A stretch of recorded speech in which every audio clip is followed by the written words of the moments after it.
Bonjour et bienvenue dans le podcast Haricots Verts, le podcast qui vous parle d'art, d'écologie et de verdure.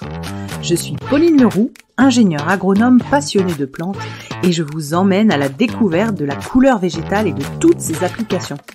Que ce soit dans le textile, l'ameublement, l'artisanat, la décoration et dans d'autres domaines, chaque jeudi et samedi à 7h30, je vous propose des épisodes riches avec des invités passionnants pour approfondir le sujet de la couleur végétale sur toute la chaîne de valeur. Mon but, fédérer et démocratiser la couleur végétale dans nos vies. Alors, c'est parti, bonne écoute. Alors, je vous propose un épisode Zoom particulier aujourd'hui qui m'a été inspiré par un échange que j'avais eu avec Michel Garcia en mars dernier, dans lequel je lui posais la question des différentes applications de la couleur végétale. Et à cette époque-là, mon objectif était d'accueillir sur le podcast des experts et des passionnés dans les différents domaines d'application pour pouvoir démocratiser et fédérer autour de la couleur végétale au sens large. Donc je vous laisse avec l'audio de Michel et ensuite on se retrouve pour faire le point sur les différents invités qu'on a eus, les épisodes et les thèmes abordés pour que vous puissiez écouter ou réécouter les différents acteurs de la couleur végétale. Bonne écoute! Oui, alors les différents domaines d'application, ils ne sont pas forcément ceux auxquels on pense tout de suite. Le plus grand secteur d'application de la couleur végétale, c'est le secteur de l'alimentaire. Dans les étiquettes, sur les étiquettes des différents produits, vous avez une nomenclature européenne avec tous les additifs et tout ça. Et de toute la série qui commence par 100, ce sont les colorants. Alors 110, 120, 130, etc., etc. Et donc là-dedans, il y a des couleurs chimiques, mais de moins en moins, personne n'a envie d'avoir des dérivés pétroliers dans son alimentation. Par ignorance, les gens le tolèrent, mais quand ils s'en rendent compte, ça les intéresse pas. Donc finalement, les produits, à part quelques bonbons qui gardent encore du chimique violent, quelques pâtisseries et tout, quelques sirops qu'il faut qu'ils soient absolument vert pomme, sinon il n'est pas vendable, etc. Pour le reste, on a beaucoup de colorants d'origine organique. Alors, il y a un colorant d'origine animale très répandu, le rouge de cochenille. Vous savez, si vous achetez des œufs de lompe, par exemple, ça s'est fait avec du rouge de cochenille. Alors, vous avez des listes assez importantes dans les jaunes, les oranges et les rouges. Dans la série, par exemple, E160, ce sont les caroténoïdes. Alors, les extraits de paprika, etc. Les extraits de curcuma aussi, je crois que c'est E123, quelque chose comme ça. Et puis, E163, par exemple, c'est toute la série des anthocyanes. Les extraits de myrtille, les extraits de sureau, etc. Donc là aussi, il y a pas mal de choses. Et finalement, il y a 20 ans, je vous aurais pas tenu le même discours parce que finalement, il y a 20 ans, ça commençait à se répandre, mais pas au point d'aujourd'hui. Aujourd'hui, il y a des énormes usines qui font des extraits de paprika et autres à très grande échelle pour le secteur alimentaire. Donc ça concerne tout le monde. Et il y en a dans énormément d'aliments, parce que je vous répète, les colorants synthétiques, souvent, ils sont un peu suspectés. Par exemple, la fameuse tartrazine, qui est un colorant jaune pétrolier, qui est très répandu dans les pays pauvres et du coup dans les produits des pays pauvres. Ce serait un perturbateur endocrinien, ça causerait des troubles intestinaux. Alors, bien évidemment, que dit le législateur ? Il dit qu'il ne faut pas en manger plus que tant. Donc, c'est limité au niveau de la diffusion, au niveau des taux qu'on peut mettre dans les aliments. Voilà, et beaucoup de gens, le riz, pour faire la paella, ils vont pas mettre du safran, c'est clair, bien que ce soit délicieux et tout, mais le prix est élevé, alors on va mettre de la tartrazine. Et donc, petit à petit, ces colorants, ils sortent du marché, même si on n'a pas réussi à prouver qu'ils sont dangereux ou qu'ils sont simplement gênants pour l'environnement et tout ça, ils sont suspects quand même. Le deuxième secteur, c'est le secteur des cosmétiques. Alors là, c'est pareil, c'est pas du tout ce qu'on attendrait. Les choses ont énormément changé. Alors bien sûr, les rouges à lèvres et tout, c'est encore très très marginal, les couleurs végétales. Mais il y a des gens Regardez le site du rouge français qui fait des rouges à lèvres, rouge de Garance. Voilà, il y a des choses déjà, bien entendu. Et même des choses au niveau national. Donc ça, il faut le saluer, c'est quand même très bien. Mais par ailleurs, la branche qui nous concernera le plus, je pense, le cheveu. Parce que, en fin de compte, même les grandes marques ont sorti des gammes à base de plantes, de coloration capillaire. Même des grosses marques comme L'Oréal, Garnier et tout ça, ont des marques, soins capillaires à base de plantes. La feuille d'indigotier, le cassia, etc. Bon, il y a des listes importantes de plantes, une vingtaine au moins, qui servent à la coloration capillaire. Et je pense que ce n'est qu'un début. Parce que, bon, pour le savoir, les gens les plus exposés ne sont pas les clients, ce sont les coiffeuses qui font à la chaîne des dizaines de soins par jour, vous imaginez. Là, c'est catastrophique.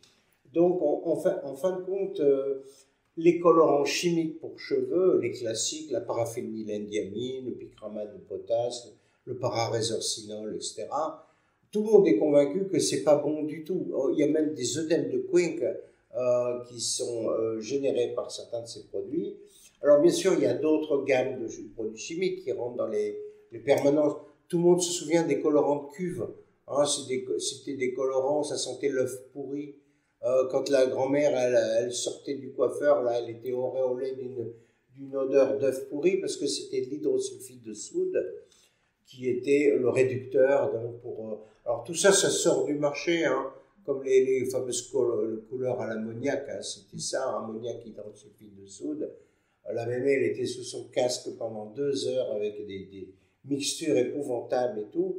Alors aujourd'hui, bon, tout ça, c'est un vieux souvenir. Les jeunes générations ne s'en souviennent même pas, hein, bien sûr.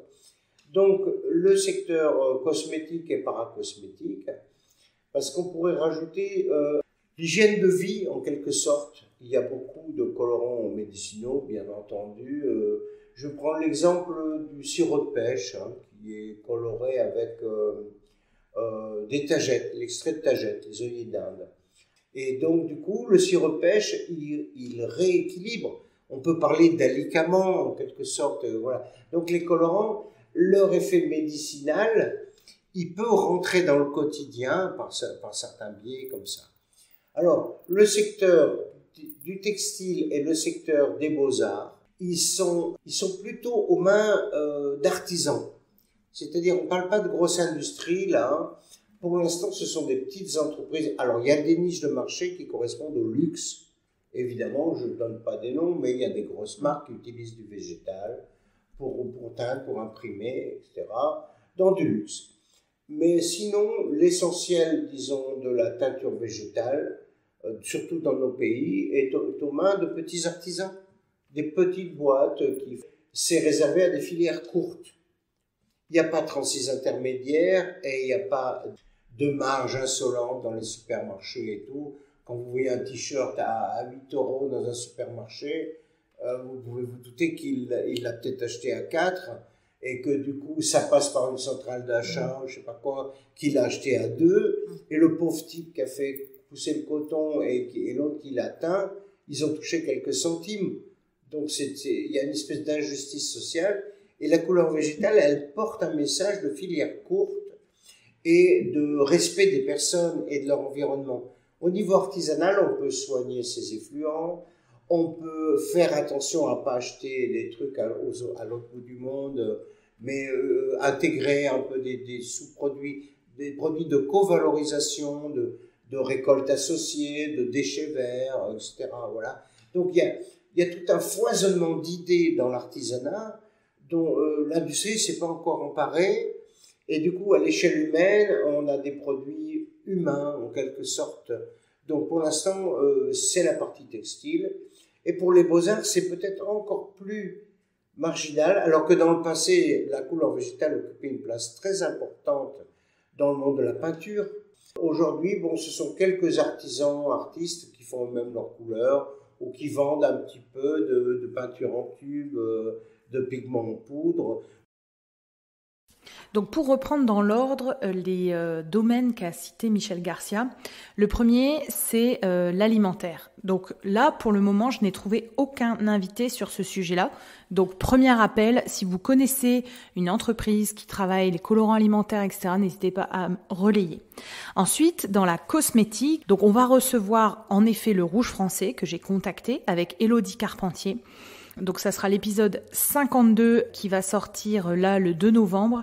On y parle cosmétique, mais on y parle de plein de sujets comme les accords de Nagoya, la biopiraterie, on parle de d'autres circuits de vente comme le travel retail, etc. On parle de plantes qui sont utilisées, de techniques ancestrales, de plantes du bout du monde. C'est passionnant. Ensuite, dans toujours la grande partie cosmétique, Michel parlait des acteurs de la coloration capillaire. Et donc en fait là, je me suis dit ce qui serait intéressant, c'est d'avoir les acteurs à différents niveaux. Donc j'ai commencé avec Garance, l'atelier du cheveu. C'est l'épisode 32 avec Lucie Hubera. L'idée, c'était de rencontrer un salon de coiffure, donc vraiment sur le terrain, qui pratiquait la couleur végétale. Lucie nous parle de ses 12 années à travailler avec les plantes, les colorations capillaires végétales. Ensuite, j'ai voulu interroger les acteurs, ceux qui préparent, ont des plus grosses boîtes. Donc, vous avez notamment Marc Appart, donc ça sera l'épisode 53, mais aussi Couleur Gaïa, qui sera l'épisode 60. Là, on parle vraiment de quelles sont les plantes utilisées, comment on fait des produits de qualité 100% végétaux pour des rendus et des couleurs capillaires vraiment belles et qui tiennent. Ensuite, on rencontrera également Céline Herbeau de Les Couleurs de Jeanne, qui sont là des colorations à domicile. Donc, ce sera l'épisode 50. Donc là, le principe, c'est elle travaille avec des plantes indiennes et c'est de la coloration à domicile, mais avec une assistance téléphonique. On aura aussi mes herboristes, on aura Elwen qui est de la coloration capillaire à domicile également, et on aura Terre de couleur. Donc pour vous dire qu'on a vraiment fait le tour de la question sur la coloration capillaire, c'était vraiment hyper intéressant. Ensuite, pour aller toujours sur la cosmétique, il disait hygiène du corps, mais pour l'instant j'ai enregistré avec Jessica Angélique l'épisode 42 de Blossom sur la savonnerie, qui utilise par exemple le bleu indigo pour ses savons, mais aussi d'autres couleurs. Je suis très preneuse si vous avez des noms d'entreprises qui utilisent dans leur cosmétique de la couleur végétale, je serais ravie d'aller les interroger. Il a parlé de compléments alimentaires ou d'alicaments. Je serais ravie, pareil, d'avoir des acteurs qui utilisent la couleur des plantes pour ces produits-là. Ensuite, Michel nous a parlé donc dans le textile. Donc là, pareil, vous avez vu que sur le podcast, il y a pas mal d'épisodes. J'ai essayé de traiter ça sous différents axes. Donc vraiment la partie plutôt vêtements, création textile, où là j'ai 2 épisodes à vous recommander. L'épisode 42 de Mathieu Ruiz et on a aussi l'épisode de Néprin avec Océane et Cindy. C'est un super épisode où elles sont très transparentes dans la création d'entreprise combinée avec leur travail de costumière.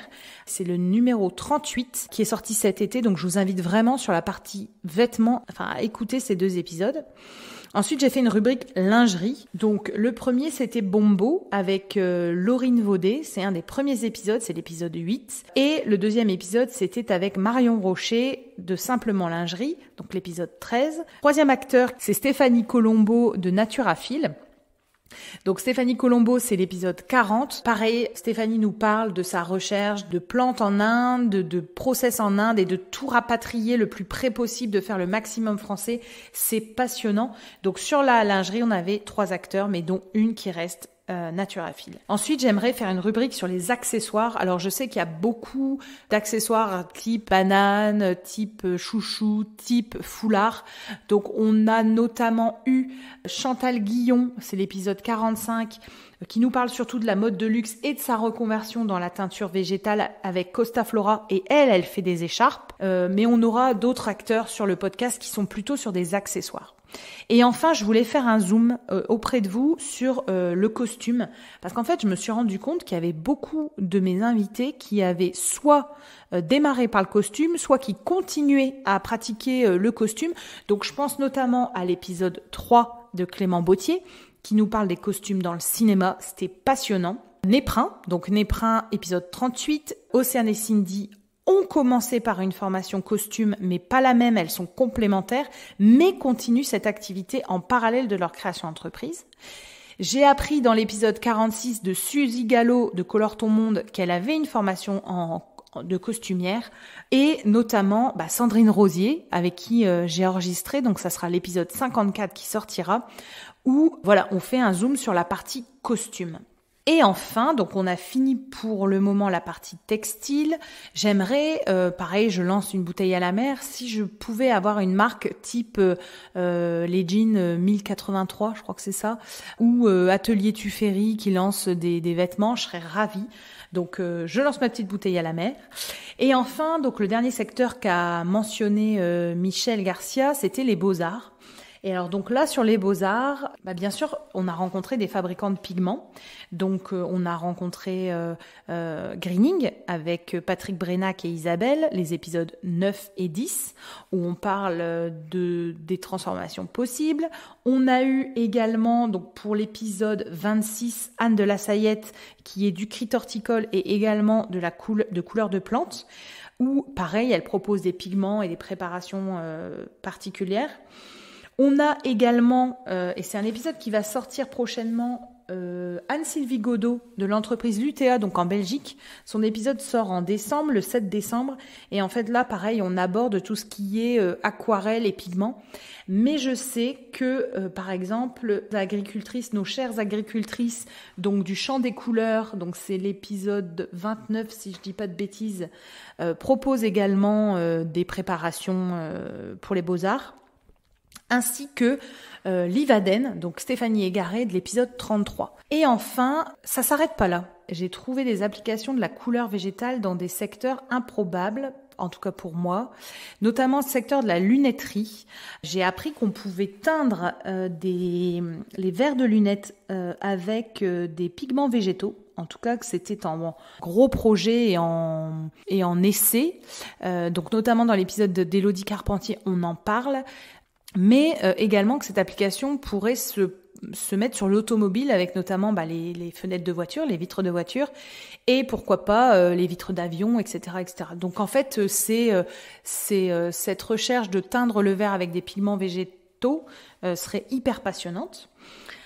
Ensuite, ce que j'ai trouvé d'autre, c'est l'utilisation dans les biomatériaux. Donc les biomatériaux, pour faire très court, c'est des matériaux qui utilisent le végétal, donc tout type. Hein. Ça peut être des déchets alimentaires comme les peaux de banane, les feuilles d'artichaut, les tiges de tomates, etc. Et en fait, qui s'en servent pour faire des matériaux particuliers, donc des tissus, des espèces de cuir, etc., etc. Et en fait, ils teignent aussi ces biomatériaux avec la couleur végétale. Donc ça, on en parlera plus longuement. Et on a également eu la coloration de bioplastique. Donc c'est l'épisode qui est enregistré avec Nicolas Moufflet, qui passera donc tout début d'année prochaine avec Lise Packaging, l'épisode 65. Et là, c'est passionnant parce qu'il nous parle de flacons de cosmétiques justement qui pourraient être teints avec de la couleur végétale. Donc voilà, en gros, j'espère avoir fait le tour, mais pour vous montrer qu'il y a plein d'applications possibles, notamment dans des supports artistiques, je ne sais pas trop comment le nommer, mais dans l'artisanat. Donc on a vu la marqueterie de paille avec Stéphanie Trollet, l'épisode 11 du podcast. J'ai vu qu'il y avait aussi sur du cuir de poisson, sur du bois, sur des os et sur des plumes. Donc il y a vraiment toutes ces applications-là. En tout cas, n'hésitez pas si vous avez à partager des acteurs qui seraient intéressants pour le podcast. C'est avec grand plaisir que je complète les applications de la couleur végétale. J'espère que le podcast vous plaît toujours et je vous dis à bientôt dans un autre épisode Zoom. Je vous invite à aller consulter les autres épisodes Zoom ou les épisodes avec les invités et aller sur la page Instagram Arécovert, ARTECOVERT, pour y retrouver et deviner les futurs invités du podcast, mais notamment retrouver des sources écrites de tout ce que nous abordons dans les épisodes Zoom. Belle journée à tous!